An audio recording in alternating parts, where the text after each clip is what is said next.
And then there are also two branches up here. Remember we found the salivary gland in that little corner right there? These two branches are coming from the front of the face. This is the anterior facial vein, and the back of the face, the posterior facial vein. So at this junction, everything drains into the external jugular vein, okay? So your transverse jugular, your anterior facial vein, and your posterior facial vein, all draining into this external jugular vein. So the external jugular vein travels along the outside of the neck and then goes into the body cavity right here. Okay, so this is the external jugular vein on the inside, and then chances are really good that this little vessel here coming off of, or going into the external jugular vein is not injected with latex. This is your internal jugular vein. Okay? So you can see it. On this side, I think it's either snapped or missing. You can see a little bit of it right here. See that? Do it. Okay. So look for that vessel. It's really small. So once these external jugular veins start draining into the chest cavity, you see they join with this big vein that's coming from the arms. Okay, this is called your subclavian vein. And once the two external jugular and the subclavian veins join together, they form these branches called the brachiocephalic veins. Okay, and off the brachiocephalic vein, you'll also find a blue vein that goes toward the back. This is the vertebral vein. I vote yes. Okay, so they all join in the brachiocephalic veins and then flow into the brachiocephalic vein. And I cut it right here so that we could see the arteries underneath. But it connects right here, goes into the heart. And if you remember, there's that vein that doesn't have a twin, the azygous vein. Okay? And you can see it running this way, all the way down the back here. Okay? This is your azygous vein. And once it joins with the brachiocephalic vein, then it's the precava. Okay? All right, so those are your veins. You have your transverse jugular, anterior and posterior facial veins. This one down here? We'll get to those. Okay. So external jugular, internal jugular, subclavians, brachiocephalic, azygous, precava. Okay? So those are the veins. Now, when we talk about arteries, we talk about blood coming from the heart. So we're going to work from the heart up, right? And what I want to do is, first of all, make sure that you have as much pericardium off as you can so that you can expose these two branches coming from the arch of the aorta. And then you can also see there's this connection here, this ligamentous connection between the arch of the aorta and where would be the pulmonary arteries. So this is called the ligamentum arteriosus. Thank you. Okay. So the first branch off the arch of the aorta is called the brachiocephalic trunk artery. And as the brachiocephalic trunk artery moves away from the heart, it splits into several directions. Okay? The first two splits are called your carotid arteries. The second split is this big split here that goes to the arm. This is the right subclavian artery. And there's one downturn vessel that hooks up here with the chest area. This is the internal mammary artery. Okay? And if you remember, there are three branches that come off the top of the artery, the subclavian artery. The first one is the vertebral artery. The second one here is the costocervical trunk artery.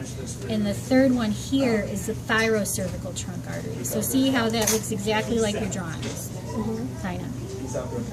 Okay, so that's the first branch. First branch off the arch of the aorta is the brachiocephalic artery, splits into your left and right carotid arteries, into the right subclavian artery, which has several branches. The first one going toward the chest area, which is the internal mammary artery. And then 3 branches up. The first one is vertebral, second one is costocervical trunk, and the third one is thyrocervical trunk. And then you see the second branch off the arch of the aorta is the left subclavian artery. If you follow the aorta down here, so this is a really nice picture. See the arch of the aorta, you have your 2 upper branches, and then the aorta becomes the thoracic aorta. And once it gets here to where the diaphragm is and it enters the abdominal cavity, it is the abdominal aorta. And the first branch off the abdominal aorta is this branch right here. This is the celiac trunk artery. And from the celiac trunk artery, we have 3 main branches. Well, 4, but 3 really. This is the hepatic artery. It goes to the liver. The second one is the gastric artery. It goes to the stomach. And then these third 2, there's one right here, and there's one right here. Those are your splenic arteries. And then the second branch off the arch of the aorta is this one. The abdominal aorta, I'm sorry, is this one, and it's the superior mesenteric artery. What you'll find is that there are several vessels that are going off this direction toward the top of the kidney. This is the kidney right here. The red, this little red one here, is the adrenolumbar artery. Okay, so it's the second branch from, or the third branch from the abdominal aorta. The fourth branch is the renal artery. You can see it going to the kidney. And then we come down here, and we're going to ignore these 2 little branches here, but we're going to look at this one. This is your inferior mesenteric artery. And you can see the pair of arteries, one going this way and one going that way. These are your iliolumbar arteries. And if I come down here, this is really nice down here because you can see that the little triangles, your iliac veins or iliac arteries form. So these outermost triangles right here, those are your external iliacs. And once those external iliacs leave the body cavity, they go along the leg right here and they become the femoral arteries. Right? So those are your externals. The next thing you want to look for is juicy. Okay? These are your internal iliacs. So let me see. I'm going to cut the bladder. Is that okay? That's fine.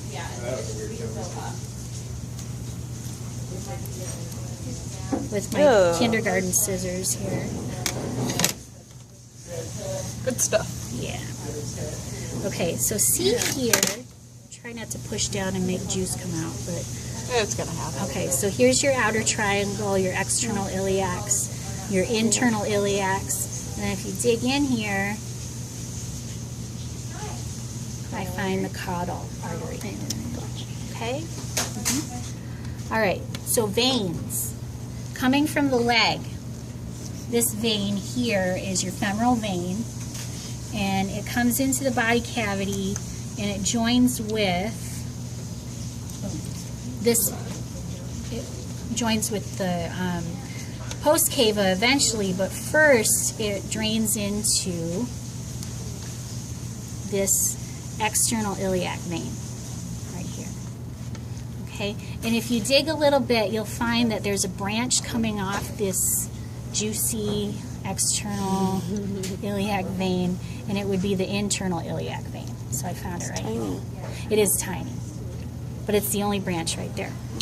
Okay, so internal iliac and external iliac join together and they drain into the post cava, big, huge post cava. Now, Remember where your iliolumbar artery is, there's also an iliolumbar vein that runs alongside it. Okay, so there's your iliolumbar vein draining into the post cava. If we come up here a little more and find the kidney, we can see the renal vein. And then we can also see the adrenolumbar vein here. So it's paired with the adrenolumbar artery. Okay, renal artery, renal vein. Another thing you can see is if you look in the mesentery here, near the superior mesenteric artery, you'll find this big yellow vessel, and that's your hepatic portal vein. Okay? So, femoral vein, external and internal iliac veins, post cava, iliolumbar vein, renal vein, adrenolumbar vein, hepatic portal vein. Okay?